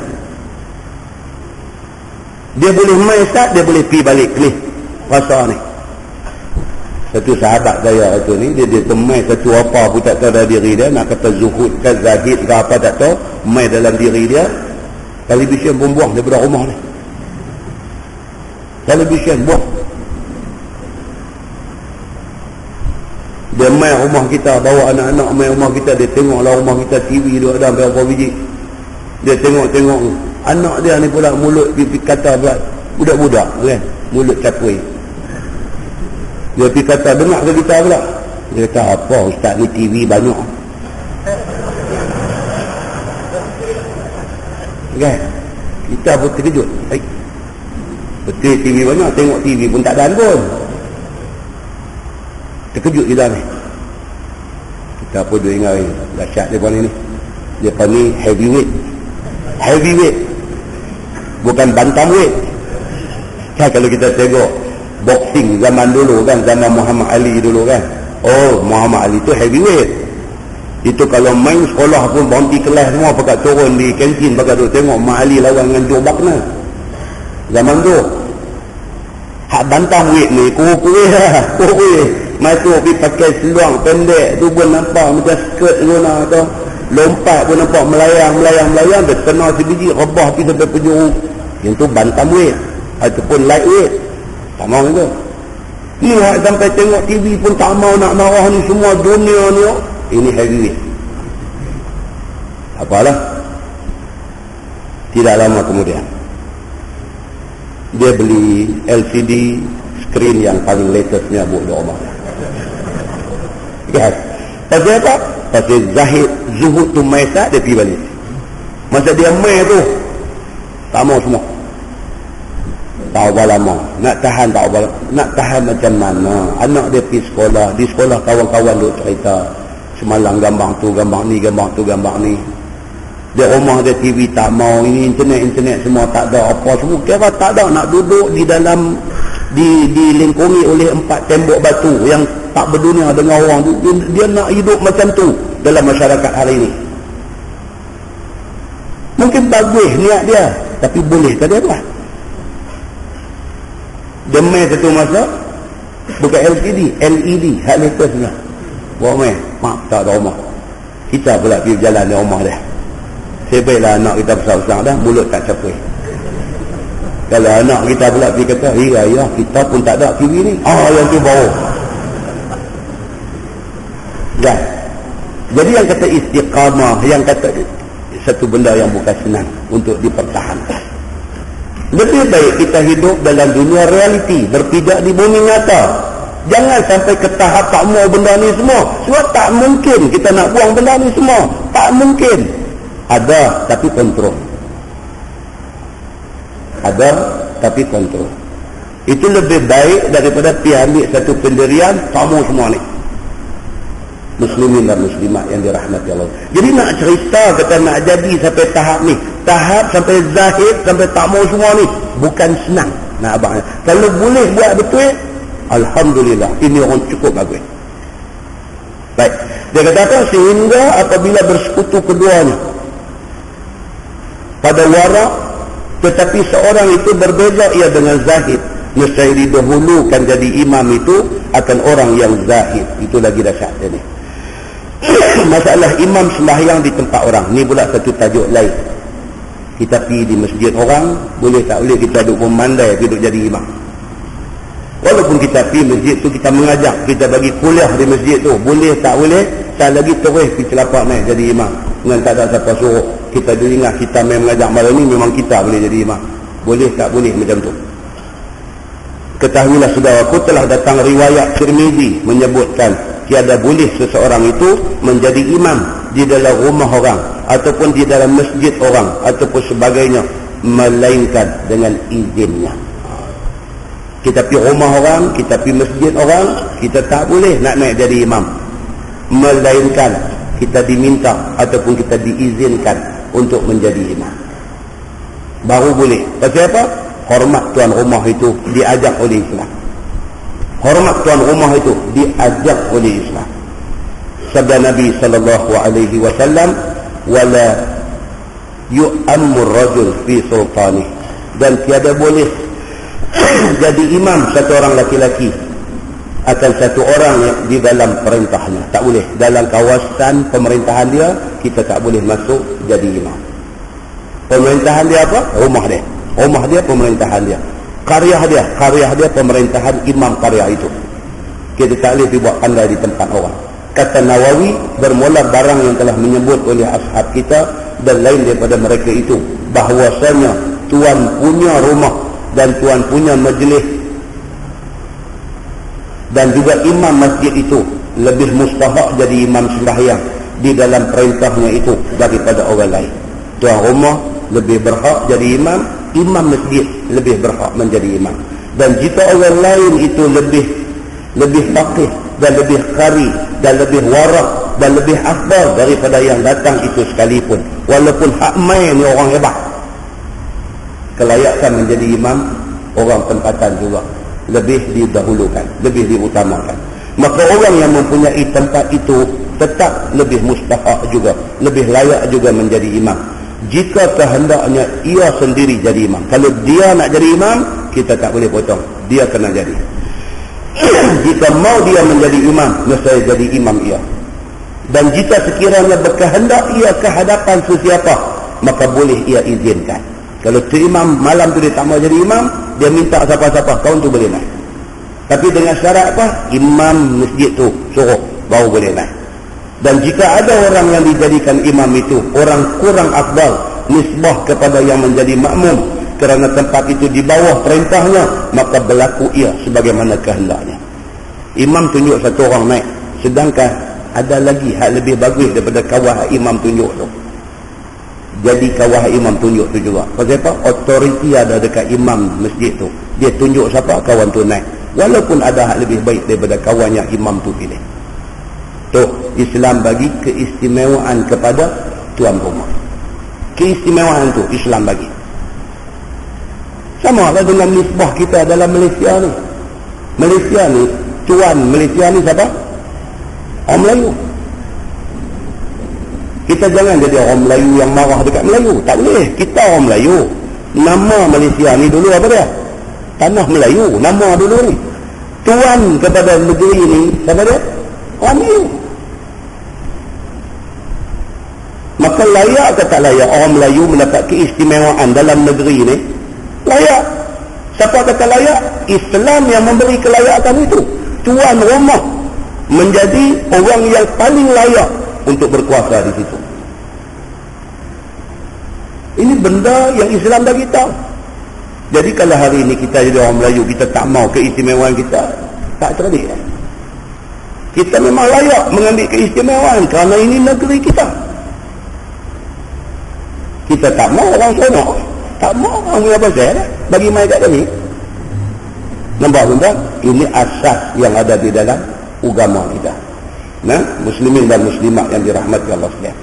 Baik, masalah dia kata, imamkan sultan pada semayang. Macam mana cerita? Sultan Kedah, dia main masjid barang tu musuh, dia nak jadi imam. Boleh tak boleh? Itu cerita dia. Baik, dia kata apa? Bolehkah barang mana tempat? Boleh tak kalau dia Sultan Kedah, dia pergi mana-mana masjid dalam negeri Kedah, dia nak jadi imam? Boleh ke tak boleh? Kata Imam Nawawi, telah berkata ashab kita, maka jika datang sultan ataupun naib sultan ke mana-mana rumah atau masjid di dalam perintahnya, nescaya boleh ia jadi imam di rumah orang dan di masjid itu dan lain-lainnya dengan ketiadaan izin siapa-siapa. Itu yang kata Islam mengiktiraf pemerintah negeri. Kalau dia main, dia nak naik jadi imam, memang tak payah siapa bagi kebenaran kat dia, dia berhak untuk menjadi imam. Sultan mana yang boleh jadi imam ni? Sultan Muhammad V, Sultan Kelantan. Oh, pecah rekod tuan-tuan, pecah rekod. Bukan setakat dia boleh naik mengimamkan jemaah, boleh sebut Sultan Kelantan tak bunyi terus. Siapa sabotaj pula? Ya, baru ni siapa nak kaya ni? Negara. Tak, kita kena angkat tangan tabik dia. Bukan senang, ini pecah tradisi. Dia boleh jadi imam semayang hajat ni, ribuan rakyat di stadium, dia boleh naik jadi imam. Dia boleh pakai jubah. Oh tuan-tuan, kita ni orang kampung ni pun kadang tak boleh pakai jubah. Cerai pakai diri depan cermin, senyum seorang-seorang, buang boleh, tak boleh dah. Kita ni marahai ni, tak ada apa ni pun kadang tak boleh. Cerai pakai dia pergi berdiri depan cermin, belek kiri belek kanan dia, tak dah pakai lagi bagus, buang balik. Dia sultan kan, dia sultan, dia boleh pakai. Dan dia boleh pakai jubah bukan kerana nak pergi semayang hajat di stadium. Dia boleh pakai jubah tu naik kapal terbang daripada Kota Baru pergi Kuala Lumpur. Oh, tengoklah internet lah, banyak gambar. Kereta dia nak main di airport tu, semua exco kerajaan negeri semua tunggu. Kereta dia sampai buka pintu, turun-turun dia pakai jubah. Ampun tuanku, daulat tuanku pun tak mau dah. Allahu Akbar. Dia kata bila pun kita mau ingat Allah Tuhan Maha Besar. Tuan-tuan, satu orang sultan boleh buat lagu tu, hebat tuan-tuan. Hebat tuan-tuan. Mereka bukan dibesarkan macam kita. Mereka dibesarkan dalam suasana istana mereka. Lain. Tiba-tiba dia boleh tukar. Dia boleh mau jadi macam tu. Alhamdulillah. Timbalan kalau ni. Timbalan yang di Pertuan Agong ke apa? Alhamdulillah. Ya. Sonok kita ni bukan ada apa-apa. Dia bukan kenal kita apa. Tapi kita tumpang toy, tumpang sonok. Bila tengok orang yang kedudukan itu, macam tu keadaan dia. Dia boleh nak jalan tu, tunggunya Aziz ada, dia tunduk bagi tunggu jalan dulu, dia nak ikut belakang. Panjang sangat cerita pasal dia. Dia bukan pasal seronok tu berkat kepimpinan negeri tu, tarbiyah kepada dia. Muslimin dan muslimat yang dirahmati. Benda ni kita kena tengok dengan satu, ambil iktibar. Jangan tengok macam mana ikan kering duk tengok. Duk tengok tak tahu kepala ekor. Kita tak mahu juga. Kita tengok, kita nak ambil iktibar. Masya Allah kata. Ini tajuk dia main ni. Dia kata apa? Bila sultan sebuah negeri turun, dia memang boleh jadi imam. Tak payah siapa izin dia. Dia mempunyai authority untuk menjadi imam di mana-mana tempat di bawah jajahan takluk dia. Siapa yang mengiktiraf benda ni? Agama mengiktiraf benda ni berdasarkan hadis Nabi sallallahu alaihi wasallam. Begitu. Baik, masalah dia kata duduk di tempat tertentu bagi seseorang. Adakah harus seseorang itu duduk di tempat yang tertentu bagi tuan rumah? Ini nak cerita keistimewaan tuan rumah ni. Rumah kita. Dalam rumah kita tu kadang-kadang dia ada satu tempat yang menjadi satu tempat kemuliaan kita. Dalam hadis dia kata takrimati, tempat yang menjadi kemuliaan kita. Di kursi tempat tetamu duduk tu, ada kursi 1, ada kursi 2, ada kursi 3 misalnya. Tempat yang menjadi keistimewaan kita sebagai tuan rumah ialah kursi hak 1 tu misalnya. Siapa mai pun, kawan mereka, adik-beradik mereka, siapa mai pun, selalunya dia akan duduk kursi hak 1 tu. Baik, kita apabila kita pergi bertamu di rumah dia, kita pergi jadi tetamu di rumah dia, kita sampai, kita tak boleh duduk melainkan setelah dia ambil tempat dia dan dia suruh kita duduk. Pasal apa? Respect dia sebagai tuan rumah, dia layak duduk di tempat yang dia nak duduk. Siapa bagi keistimewaan ni kepada tuan rumah? Siapa bagi? Islam bagi di dalam hadis yang kita duk baca lah ni.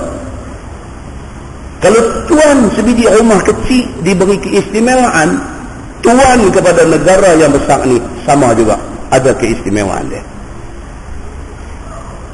Muslimin dan muslimat yang dirahmati Allah sekalian. So dia kata, adakah harus seseorang itu duduk di tempat yang tertentu bagi tuan rumah? Boleh tak kita masuk, kita duduk ikut suka mana tempat kita nak duduk? Boleh tak boleh? Kerana dirinya sendiri, seperti kursinya ataupun hamparannya yang tertentu baginya sahaja, dan tempat duduk orang yang datang tidak ada ataupun ada lainnya Maka dengan hadis yang dikeluarkan oleh Imam At-Tirmizi ini, taulah kita akan hukumnya.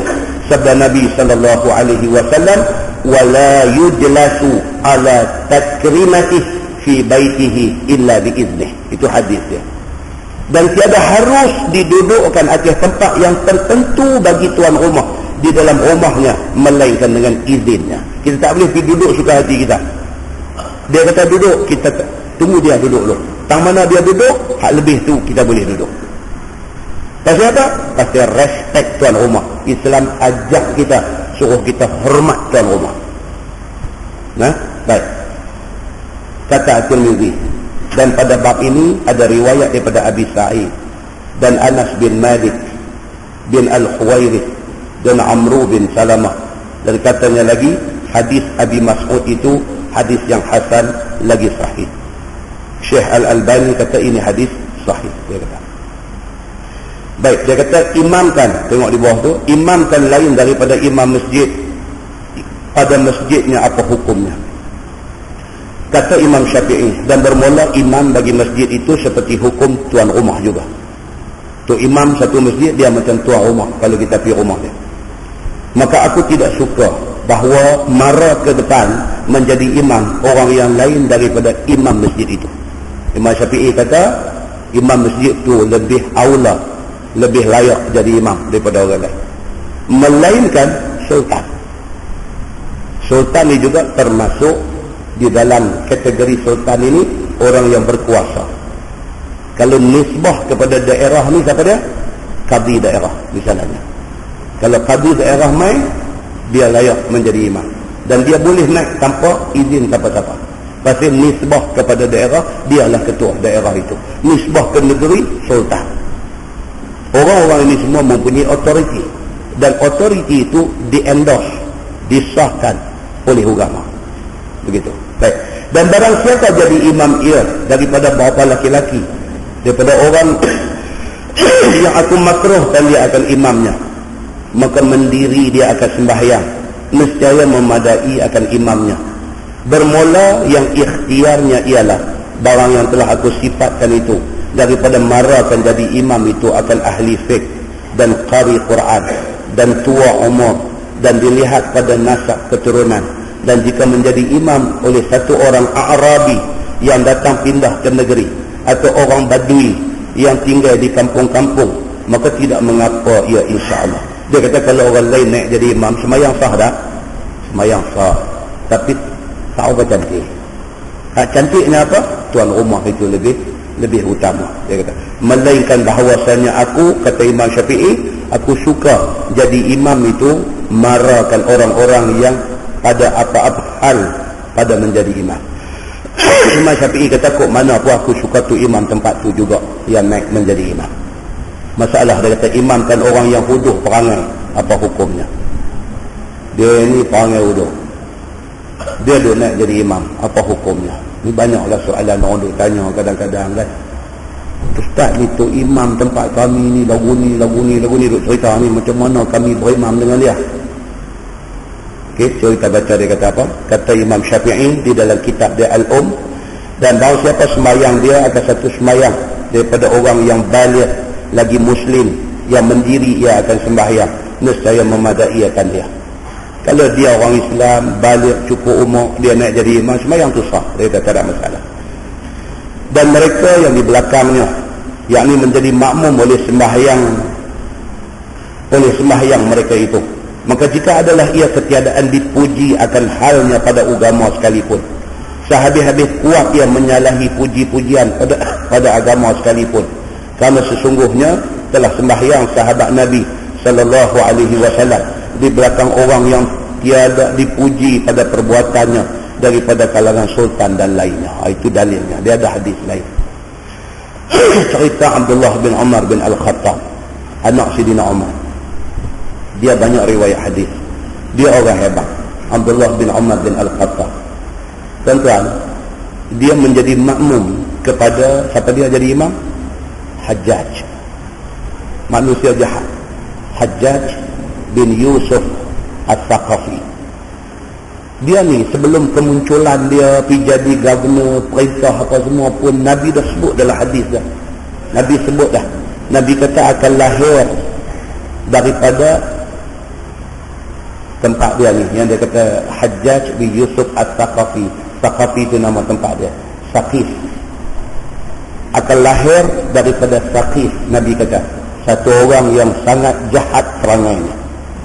Nabi sebut dah, cuma tak tahu siapa. Kemudian baru dia ni muncul, Hajjaj bin Yusuf As-Saqafi. Cukup jahat dia ni sampai ke tahap apa? Abdullah bin Zubair, anak angkat Nabi, anak kepada Zubair bin Awam, salah seorang daripada 10 orang yang jamin syurga, cucu kepada Sayyidina Abu Bakar As-Siddiq. Ni Abdullah bin Zubair ni, cucu Abu Bakar, anak angkat Nabi, anak ponakan Aisyah, anak kepada salah seorang yang jamin syurga, Abdullah bin Zubair ni. Hajjaj buat apa? Hajjaj bunuh dia. Mayat disulam, disandak di dinding Kaabah. Lepas tu dia ambil mayat tu, dia pergi lempak di perkuburan Yahudi. Tuan-tuan boleh cek dalam Sahih Bukhari, ada hadis tentang benda ni. Jahat dia ni sampai tahap tu. Jahat ni Hajjaj bin Yusuf As-Saqafi ni, jahat dia sampai macam tu.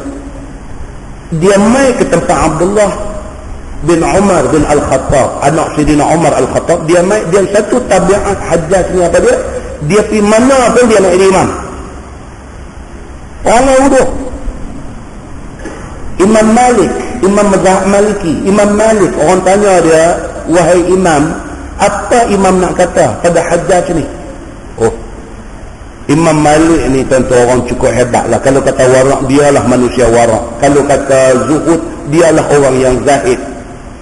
Imam Malik ni kata apa tentang Hajjaj ni? Dia kata dalam Quran yang kata faulaika humul kafirun, faulaika humuz zalimun, faulaika humul fasiqun. Quran dia sebut ni tiga-tiga sifat tu ada ke dia. Imam Malik kata sifat kufur pun ada kat dia, sifat fasik pun ada kat dia, sifat zalim pun ada dekat dia, dekat Hajjaj bin Yusuf As-Saqafi ni. Bukti dia, ramai sahabat mati tangan dia. Bila dia nak bunuh orang, dia bangkit berdiri, dia tengok orang, dia kata, inni qad ra'aitum wa ru'usan qad aina'at. Hari ini dia kata, aku tengok di depan aku ni banyak, dia kata, kepala-kepala yang sudah masak ranum untuk dipetik. Dia kata dia nak bunuh orang. Dia sebut untuk orang takut habis. Dia tabiat dia ada, dia pergi tempat mana pun dalam kawasan dia, dia jadi imam. Ini tajuk ni, imam kan orang yang huduh perangai, apa hukum dia? Bila dia pergi di tempat Abdullah bin Umar bin Al-Khattab, macam biasa dia nak jadi imam. Ibnu Umar bagi lalan, pasal apa hanggang kena? Dan Ibnu Umar semayang belakang dia, semayang. Bila habis semayang, dia pun bangkit balik. Orang pakat mai tanya kepada Abdullah bin Umar bin Al-Khattab, sahabat Nabi yang banyak riwayat hadis ni. Dia kata, ya bin Umar, hang bukan tak tahu Hajjaj ni siapa? Hang boleh bagi dia naik jadi imam? Hang boleh berimam dengan dia? Apa jawab Abdullah bin Umar bin Al-Khattab? Dia kata, Nabi ada kata, kalau macam ni punya orang mai jadi imam, kalau dia orang bagus, dia dapat pahala, kita dapat pahala. Kalau dia orang tak bagus, dia dapat dosa, kita dapat pahala. Tak ada sangkut. Tak ada sangkut dengan kita. Kalau dia ni jemuan, dia naik jadi imam, dia jemuan, dia dengan Tuhan tu dia pergi settle. Kita ikut dia ni jadi macam mana, kita tak ada sangkut apa dengan dia. Nabi SAW kata, kalau dia bagus, dia dapat pahala, kita ikut, kita dapat pahala. Kalau dia tak bagus, dia dapat dosa, dia dengan Tuhan dia pergi settle, kita dapat pahala. Nabi kata lagu tu, dia kata. Dan inilah yang last, dia kata apa? Kerana sesungguhnya telah sembahyang sahabat-sahabat Nabi SAW di belakang orang yang tidak dipuji akan perangai dan perbuatannya daripada kalangan sultan dan lainnya. Dia pas sembahyang, tak ada jadi satu hal. Maknanya apa? Dalam masyarakat kita hari ini, kalau naik jenis-jenis jemuan ni jadi imam, boleh tak boleh kita berimam belakang dia? Boleh, tak ada masalah. Habis dia lagu tu, itu dia dengan Tuhan. Dia fikir lah. Kita tak ada sangkut dengan hal jahat dia. Semayang kita sah tak? Kalau semayang kita buat bagi elok, rukun semua kita jaga, semayang sah. Semayang kita Tuhan terima ke tak? Itu Tuhan saja yang tahu. Siapa pun tak boleh bagi tahu. Jadi nak abang kata apa? Tidak salah mengikut orang yang macam ni menjadi imam. Nah, wallahu a'lam. Lepas ni insya-Allah kita masuk iza anna ahadukumun nas falyukhaffif. Ini juga satu tajuk penting. Dia kata apa? Apabila kita jadi imam kepada orang, ringankan sembahyang kita. Ringankan sembahyang kita. Maksudnya apa? Jangan panjang. Jangan panjang. Kadang-kadang kita nakai. Masa itulah kita nak test suara kita. Masa itulah kita nak test hafazan kita. Masa itulah kita nak jadikan platform untuk nak tunjuk dekat orang kelebihan kita.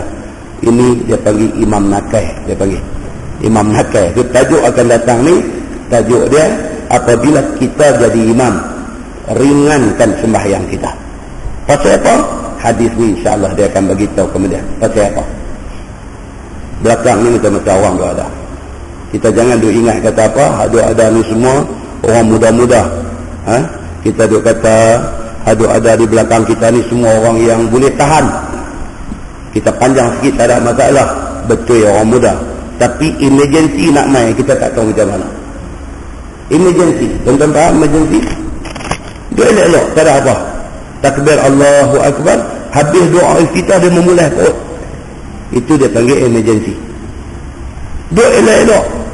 Tak ada aku kata daripada tadi duk tahan pada. Duk elok-elok. Allahu Akbar. Lepas tu dia memulai perut. Dia memulai ni sampai ke tahap biji mata bujulin. Duk tahan ni. Imam pula bunyi apa? Tabarakalladzi biyadihil mulku wa huwa ala kulli syai'in qadir. Mayang Isya pula 4 rakaat. Rakaat pertama dia duk main tabarakalladzi. Rakaat kedua sekali dia nak main lam yakunin, memang kuning nama muka dia ni. Dengan duk tahan ni. Agama dia mengambil kira benda ni. Dia ambil kira benda ni. Hak nak main emergency, hak memang sedia sakit. Ada orang tak boleh berdiri lama. Dia tak boleh berdiri lama. Bila lama dia duk terkendon. Mula semayang lagu duk elok tu, lepas tu terkendon. Ini pun satu bahasa yang Dewan Bahasa kena ambil buh dalam dictionary. Cantik perkataan tu. Dia terkendon. Dia duduk semayang bola tu elok, lepas tu dia kendon. Dia lagu nampak tu duduk pendek lagu tu, dia kendon. Tu kata terkendon. Dia kena ni surah Al-Mulk ni, tabarakalladzi biyadihil mulk. Bukan cakap kendon, lalai duduk terus dia ni. Jangan kita ni pergi jadi imam pembuli, dia panggil. Imam pembuli, duduk buli makmum hak semayang ni. Jangan. Ini tajuk yang akan datang, dia akan main tajuk tu. Kemudian dia akan main lagi cerita tahrim salat wa tahliliha. Semayang ni dia ada border dia ada sempadan dia. Sempadan haram dan halal dia. Sempadan haram dan halal dia. Tahrim semayang tu bila? Takbiratul ihram. Bila Allahu Akbar, benda tak sah ni sebelum takbir boleh buat, lepas takbir tak boleh buat. Dah jadi haram. Sebelum takbir tadi minum air, makan semua boleh. Takbir Allahu Akbar tak boleh makan, tak boleh minum dah. Maka takbiratul ihram itu menjadi tahrim dia. Tahlil dia bila? Tahlil dia bila bagi salam. Tahlil dia bila? Ila hadratin Nabi Mustafa. Itu tahlil lain. Ini tahlil ya. Tahlil dia bila? Salam yang pertama. Assalamualaikum warahmatullahi. Dia dah keluar dah daripada semayang. Dalam tempoh tu sandwich. Semayang ni satu sandwich. Daripada takbiratul ihram dengan nak bagi salam tu, hak tengah tu, inti telok ke inti salim tu, hak tengah tu kena jaga betul. Sama lah halnya dengan apa? Dengan orang yang pergi buat haji, orang yang pergi buat umrah. Bila sampai di miqat, nawaitul umrah wa ahramtu biha tu, niat aja, pak dia start dah recording jalan dah. Tak boleh cuma. Tak boleh cuma. nawaitul umrah wa ahramtu biha. Aku niat umrah dan berihram dengannya. Tak lagi. Tak boleh. Bila niat aja, tak kata pedaya masuk. Kita dah duduk di dalam tempok, kita dipanggil muhrim. Orang yang di dalam ihram. Tadi ni, baru 5 saat tadi ni, kita boleh buat beberapa benda. Bila niat nawaitul umrah, dah tak boleh lah. Rambut tak boleh duk tarik keluar, tak boleh nampak nyamuk nak tampang, tak boleh duk pergi cari kain pelekat cap gajah nak pakai, tak boleh lah. Tapi boleh, lami tak boleh. Maka sempadan itu, sempadan tahrim dia. Ini kena faham. Kalau tidak, bukan setakat ibadat tak sah itu satu bab, kita berdosa pula satu bab. Kita dah niat ihram, atau kita macam-macam pergi buat benda tak boleh buat dalam ihram. Habis. Pergi buat pula tawaf pula buat tak sah. Pasal apa? Pasal kain ihram kita bernajis. Kain ihram nak duk pakai itu tadi daripada Madinah nak mai ke Mekah, lepas di Bir Ali kita niat ihram, lepas itu kita singgah dekat satu R&R, tempat rehat dia makan. Masa makan tu kita pergi pancuk. Kita pergi pancuk dengan kain ihram duk meleret dia, pergi kena air najis dalam jamban tu. Kain ihram tu kita pergi duk pakai tawaf. Kita tawaf dalam keadaan tidak suci pakaian ihram kita. Tawaf itu tak sah. Bila tawaf itu tak sah, kita tidak tahallul. Kita pergi sa'i, lepas sa'i kita cukup rambut, kita potong rambut dan sebagainya, sedangkan tawaf kita tak sah. Tak sah pasal apa? Pasal kain ihram kita mutanajis. Maknanya apa? Maknanya kita tak tahallul. Maknanya apa? Maknanya kita balik Malaysia, bawa balik ihram ke Malaysia. Maknanya apa? Maknanya kita balik, kita bersama dengan isteri kita dalam keadaan ihram, dalam keadaan kita ni muhrim. Makna dia apa? Makna dia doa elok-elok kita pergi cari dosa. Kata-kata haji, umrah ni bukan satu benda siapa ada duit boleh pergi. Tapi dia satu benda yang kena teliti, kena hati-hati. Jangan sampai pahala kita cari, dosa yang kita bawa balik mai.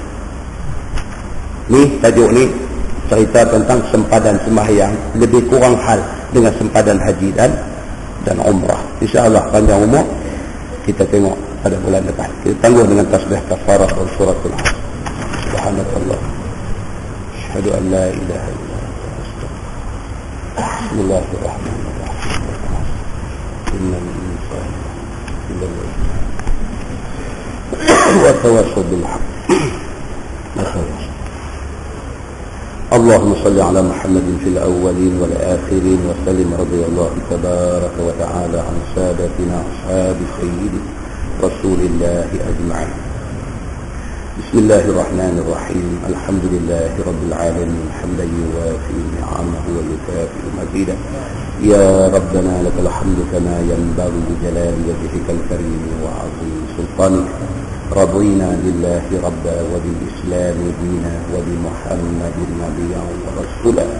اللهم افتح علينا فتوح العارفين وارزقنا فهم النبيين بجاه خاتم المرسلين. اللهم فقهنا في الدين وعلمنا التأويل واهدنا صراطك المستقيم.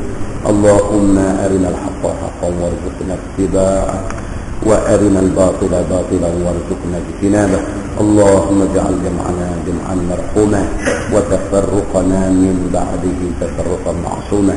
وصلى الله على محمد وعلى آله وصحبه وسلم والحمد لله رب العالمين. السلام عليكم.